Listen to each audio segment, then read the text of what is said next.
This is Mark Mullinex. You are now in the podcast called Power for the Peaceful, in which we slow walk, which is what a Taoist would do. We slow walk our way through Tao Te Ching's 81 verses. Today, verse 70, pretending to know. When you listen to the ground and you put your roots down, you can hear what she says if you're listening. When you listen to the ground and you put your roots down, you can hear what she says if you're listening. The sweet sound of the river as she moves over the stones. The same song that the blood in your body sings as it weaves around your bones. When you're listening, are you listening?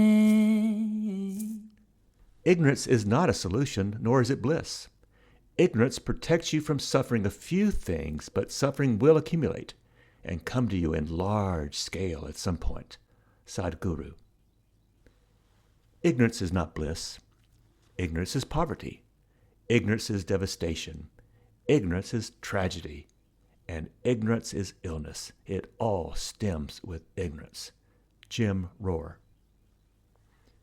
Awareness of the sacred in life is what holds our world together, and the lack of awareness of the sacred is what is tearing it apart. Joan D. Chittiser. Several years ago, while translating Tao Te Ching, this verse 71 struck me as a very strong statement in a text that has few clear, strong statements. It captures my attention still today. Lao Tzu seemed then and seems pretty preachy now, if you ask me. He's preachy because he's curious. How does ignorance begin and get a life, and then sticks around sucking up light, time, and energy? He answers his curiosity and strong, and this is rare in Tao Te Ching, he answers his questions forthrightly. So let's buckle our spiritual seatbelts. We're in for some strong autobiographical inquiries here. At least I was. We'll be discussing ignorance, one of the three poisons that neighboring spirituality Buddhism identifies. Warning, before we reach the final good news about ignorance today, we will perform lots of probing about what ignorance is, and it ain't pretty. But it does end well, so rest assured. We only briefly stick our toes in history, that ancient river that flows around us and sweeps us downstream with the rest of our living and non-living companions in this brief moment we call a lifetime. Meanwhile, the flow of history has brought us all to this point. In its flow are forces of hope, demons of despair, people doing the right things, nations doing the most wrong things, enslavements. These and more are what we step into in our brief lives. There are forces in our lives we don't understand nor know the source of. Rare it is when we learn how these currents of the past so affect the present. For many of us, maybe most of us, we live in ignorance of these ancient, massive events that still, somehow, affect us. Consider the number of species that have gone extinct in the past few decades. I'm ignorant of that. Consider the untold wars, the untold enslavements, economic currents, immigration movements, changes in technology, the evolving of gods in the minds of humanity. So much unawareness. Ignorance has the word ignore in it, of course. Like every state of mind, heart, and soul that we have, ignorance is a practice, one that we usually blunder into. What we don't know about what we don't even know can become a practice or habit, but a quiet one that can quickly overcome our own habits and practices. Those good ones. Ignorance becomes, and here's your definition, the learned skill of denying reality.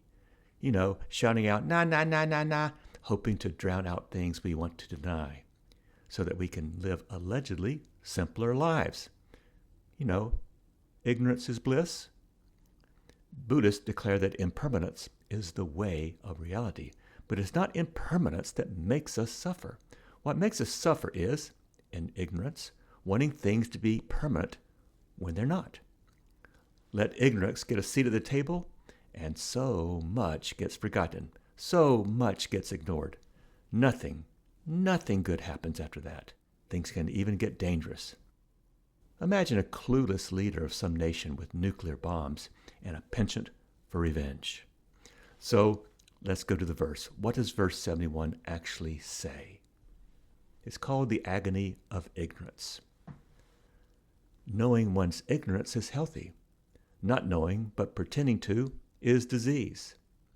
Only those who grow tired of their ignorance can awaken and go free. The sage meets no affliction because he identifies ignorance as the agony that it is. Think of him as healthy. To understand this verse, let's do some reflection. On the YouTube version of this, you can actually see this live, kinda. My life has been one of winning the universe's most amazing lotteries. I was born so blanking privileged just because of where and when I was born. So in my hand are 6 cards, a 10, Jack, Queen, King, Ace, and Joker. I have the winning hand. I have the luckiest flush ever. But it's a hand of ignorance too. How so? Well, let's see. Each card represents an unbelievable tailwind and privilege that has come to me without my even asking for it. The number 10 card represents my education, my very expensive, way overeducated life. Maybe 0.1% of the people alive or not have had the education I just love to list on my resume. Next comes the Jack. This card represents the white skin color I was born with at a time when whiteness is still the unquestioned color of skin, when all other colors are questioned. So I can go to so many places without anyone questioning me or stopping me. The Queen card represents religion. When I grew up in the American South, Christianity was the religion, or else you were weird, or even labeled a communist. Were I born in a Muslim or Hindu family, there would have been, and still are today, headwinds and hurdles in my life. The King card, quite appropriately, represents my male, heterosexual identity in a time and place when the sexual norms were strictly hetero and male dominant, and anything else was suspicious, called out, maybe even as dangerous. And today, even being female is still questioned and suspected around the world, including a resurgent anti-female arrogance in my own country. The privilege of this King card came to me. I've never had to hide or suffer because of my sexual identity and presentation. The Ace card represents my being an American at a time when the greatest empire in the history of the world, the American Empire, is at its ascendancy. But for how long? But so much economic and cultural benefit have come to me. 31%. That's the average percentage of the world's wealth in this one country. 4.2% of the world's people, but with 31% of the world's wealth. Wow. Is that sustainable? And finally, here's a joker. I am abled, not disabled. My time and income and privilege are not hindered by any disability of mind and body, unless it's the ignorance that can come from such a privilege. So with my 6 cards in place, clutched to my chest like pearls, no one questions my right or my place to do what I am doing. In other words, I can go anywhere in my country without fearing that I'll be discriminated against. For to carry these cards, to use them as I do, to filter my reality so others see me as I have become, but not who I am, it all means I'll never be an easy suspect for shoplifting or driving in the wrong neighborhood with the wrong skin color. This is an unbelievable privilege to be worry-free because of these cards I carry. Nearly all the time, however, I am ignorant of these 6 privileges that have brought me so far, and I'm ignorant of how others must live today. I do not know the historically unprecedented riches and privileges, these flows and forces of history that have come to my shores, and I live most of my life in ignorance. I'm not that skilled in anything that would have brought me to such unprecedented privilege. I am just lucky. Dumb luck in the drawing of these cards. Thus, I insert this tiny inconvenient reminder from our verse. Knowing my ignorance is healthy. Not knowing but pretending to is disease, says our verse. Only those who grow tired of their ignorance can awaken and go free. So, will I grow tired of carrying these cards and showing up always overprivileged, but still pretty ignorant and clueless? The jury's still out. For as I go into a bank, a medical facility, even some restaurants, I'll be welcomed and served without suspicion. In my acceptance and compliance with these material conditions of my life, chances are I shall remain and die ignorant. Because these cards are my norm, and no one likes to change their norms. But if Lao Tzu and one or two of my most troubling teachers along the way in my expensive education are correct, I may never understand these arbitrary norms I've inherited. I may never understand them wisely in my own person or my body. But Lao Tzu says, if I clutch these cards tightly in my clenched claw, I will suffer. Just maybe not physically. Until I use these cards for others and not myself, the risk of my dying ignorant will remain rather high. Until I grow tired of my ignorance, I shall continue to sleepwalk in a prison of privilege. When you're listening, are you listening? When you're listening, are you listening? This verse contains one rather fascinating word nerd conversation. The Chinese word bing, which means flaw, disease, ignorance, sick-mindedness, pain, and sick of, well, it can mean sick in body, sick in one's brain. Being can work as a noun, adjective, and verb. In verse 71's lines with only 28 characters, being appears 8 times, or 1 out of every 3 to 4 words.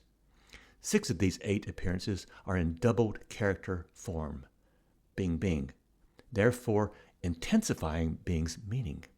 This happens 3 times, that is 3 doubled equals 6 of those times.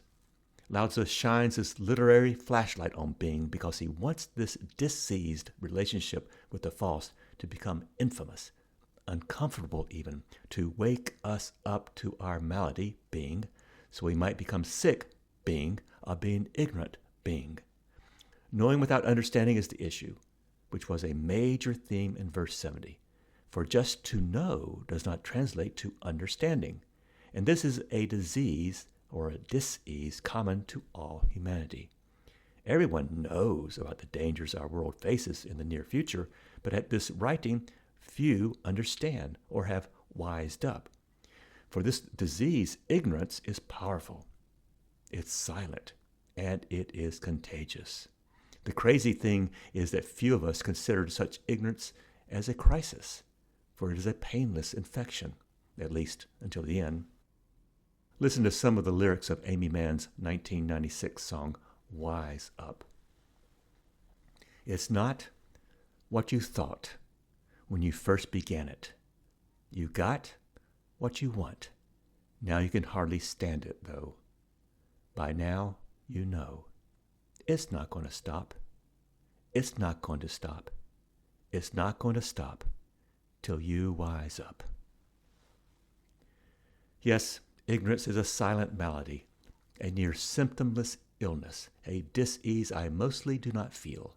I can feel bad from the flu, oh boy, but I don't really feel suffering when I ignore the past or other species of life, whose influence still affects this, my present moment. It feels like for me to wake up to my ignorance, a major interruption of my distraction is called for. Examples of such interruptions have happened recently. For example, Number one, George Floyd and thousands of others crucified by racist hate, which often began by race-inspired ignoring, an ignoring in language, imagination, and curiosity. The interruption here is Black Lives Matter. Number two, I'm recording in the spring of 2025. A few months ago, it seemed like we had an unshakable democracy. But just a very few weeks after January 20th, things got interrupted by chaotic governance, by those willingly ignorant of democracy's processes. Interruption number three, the groanings of our earth, wildfires, the flood of the century now occurring every few years, poisoning of the planet's skin that we can see, and the veins and systems of the planet we cannot see, and so on. If ignorant and privileged, one can easily ignore all this groaning of the earth. And interruption number four. Every spirituality worthy of the name has at its core the idea that wisdom or living well happens when we are aware, not ignorant of who we are and of what forces have made us the way we are put together. To go into some career, to become a parent, to engage in long-term relationship without self-knowledge leads rather directly to troubles. Troubles that may not seem like a path to conscious suffering, but they will. Is ignorance really the bliss we think it is? Now, of course, we can all claim we have bandwidth deficiencies. Our brains can only process and hold on to just so much. But is that how we want to live? A life of making excuses? Where we keep silent and keep enabling the camouflage and mystification surrounding how things really work? At what point does "I didn't know" start sounding a bit tinny and repetitive? When you're listening, are you listening? When you're listening, are you listening? The effects of ignorance accumulate. Stage one of ignorance is that first, perhaps innocent, mistaking of reality for something that it is not. This ignorance can quickly become a habit, as we, in ignorance, keep wanting to make the world conform to our image, rather than us conforming to the world as it is. At this stage one, when seeds of ignorance germinate and break the surface, we approach stage two. In stage two, as we disassociate from reality, reality becomes more and more a foreign experience, a foreign language even. Here, one doesn't even know that one doesn't know. There are known knowns, said former Defense Secretary Donald Rumsfeld. These are things we know that we know. There are also known unknowns. That is to say, there are things that we know we don't know. But there are also unknown unknowns. There are things we don't know we don't know. Stage three gets worse. We lose touch with the processes and the ways to actually discover how and that we are ignorant. We watch too much TV or just one news channel so that critical thinking disappears. Our personal sense of responsibility is worn down to the nubbins. Stage four of this disease is the complete forgetting of stages 1, 2, and 3, where we disremember that we once had a relationship with reality, but now such a life seems as foreign as it is impossible. Instead, ignorance now seems normal, which reminds me of a quote by Deb Coletti, who wrote, "The most insane things can become normal if you have them around you long enough. A mind can't seem to hold anything too crazy for long without finding a way to make it seem normal." Life with stage 4 ignorance is the daily practice of losing touch, no critical thinking, and failing to remember what should never, ever be forgotten. The Complete Enlightenment Sutra, a Chinese Zen manual from the 8th century CE, says this: "People mistake the material elements for their own bodies and take reflections of the objects of the 6 senses for their own minds. This is like diseased eyes seeing flowers in the sky or a second moon. This is why they arbitrarily pursue the repetitious routines by which they live and die. This is called ignorance. And I love his last line. Having assumptions is delusion at work. So let me be plain. As a professor for 3 decades, I witnessed many times each semester people who practiced or allowed ignorance to seep in and steep within. To a person, they had reached the point where they were never aware of their misery, at least not at first, and for many, enlightenment never came that I saw. If the student was privileged, they could buy time till their chickens of ignorance came home to roost, which, when and if it ever happened, was always a painful time, analogous to a patient with cancer who lives in denial until stage 3 or 4, when the disease's reality breaks through the veil of ignorance and starts breaking things. The painless malady of ignorance is merely our substitution of our baseless opinions and ungrounded assumptions about the way the world works for the actual ways the world works. The practice of ignorance is why conspiracy theories, fake news, and the outright denials of what we do to our world are now the rage. Hear this wisdom from Louis E. Ming. People who are broken and leaking themselves are not aware of their misery. They take the false to be real, chopping away at their very lives night and day, breaking themselves down until the day when the pillars rot and the walls crumble and they have nowhere to rest. So, depressed yet? How would anyone process their privileged reality to recognize their ignorance and become wise? The 5th or last stage of ignorance is this mass contagion power. Each ignorant person grows and then sows seeds of ignorance, infecting the body politic, the earth's body, and the heart of our common and communal places. When this last stage happens, the most horrible things occur, and these things happen not because of evil, but because of the growth of that kudzu vine called ignorance, wrapping itself round and round everything, constricting light, circulation, and growth. The Buddha said, and I think he's right, the cause of all pain and suffering is ignorance. Think on that as we take a break. When you're listening, are you listening? When you're listening, are you listening? Again, let me be clear. I am the ignorant, privileged person I am addressing in this episode so far. I am a self-made prisoner of my times, my schedule, my fears, my perceived inadequacies, my reputation. But I can deny my pain. I'm privileged, remember? I can ignore the world's suffering, living as I do in the self-constructed prison of defiant, willful ignorance. This prison of ignorance alienates me from my mind like storm clouds obscure the moon and the stars. Endless waves of diluted ruminations act like acid, separating my single Tao reality into dualities of mind and body, subject and object, self and others, living and non-living, dualities that feed wrong views, enhancing my prison experience with unskilled cravings and graspings and privilege. If my ignorance were treated as a criminal offense, I would be serving time.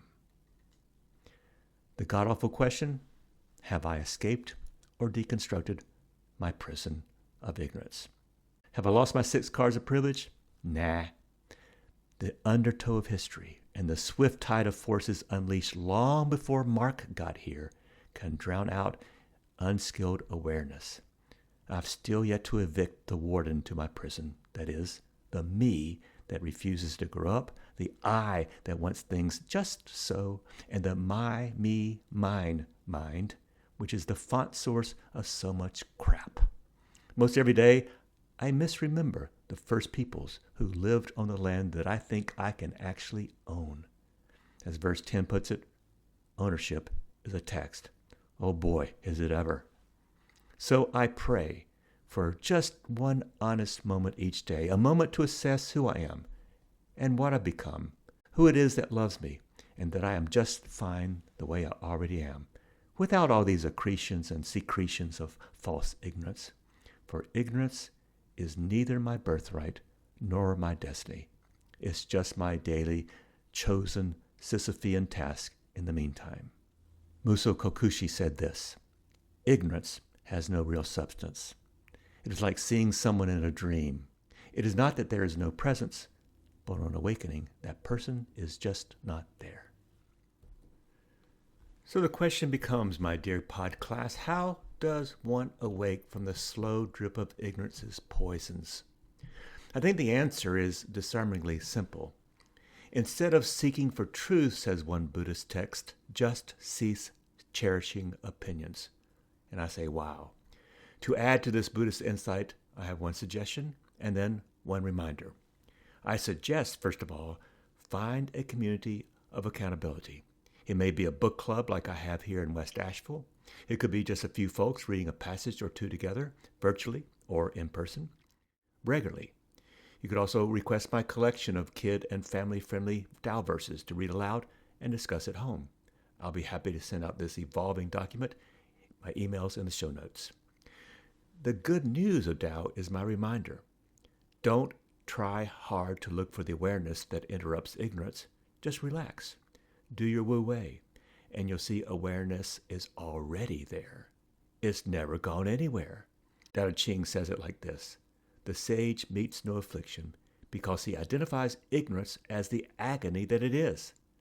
Think of him as healthy. So as we saw with verse 70, Tao is easy to find and to follow. Tao is revolutionary freedom and liberation from all that BS. I mean, all of it. Getting rid of BS happens when we return to simple breathing, simple noticing, and turning off the blinding lights of culture and letting Wu Wei guide you. I still feel the struggle of keeping all kinds of BS running, like those old, out-of-date programs that are still running on my computer. Tao's program against ignorance, Ursula K. Le Guin reminds us in her verse 71's footnote, is this. She writes, "What you know without knowing you know it is the right kind of knowledge. Any other kind, like conviction, theory, dogmatic belief, opinion, that's not the right kind. And if you don't know that, you'll lose the way." This chapter 71 is an example of exactly what Lao Tzu was talking about in the last one: obscure clarity, well-concealed jade. So our homework to find that obscure clarity and well-concealed jade is to become the best BS detector you can. Sniff out that crap, interrupt it, unmoor it, crisscross it with better practices, better habits of mind, better wisdom. Just find one smelly BS place that you know of, clean it out, and start living without it. Replace the crap with your naturally sourced jade within. Notice how your life opens up just a little bit more each time. So what happens if you choose just one BS place per week and interrupt it with your wisdom? Even if we eliminated but one BS practice a year, one habit, our lives would measurably and definitely improve. Finally, as we do now, here's a family-friendly verse 71. Knowing what you don't know. It's good to know what you don't know. It's super smart. But pretending you know when you don't, that's trouble. Pretending all the time makes you sick with confusion. Only when you admit you don't know can you become free. The wise person doesn't get stuck in pain because they easily see ignorance as the real problem. Thus they stay curious and healthy. Thank you for joining me this week.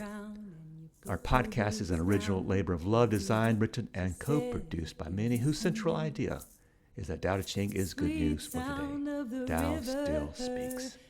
Audrey Davis is our artist. Molly Hartwell is our singer. Fortress Press holds the copyright for quotations from my Tao Te Ching translation. Thank you for your attendance in our podcast on Taoism. May your days begin in the peace of not being ignorant to become wombs for radical hope.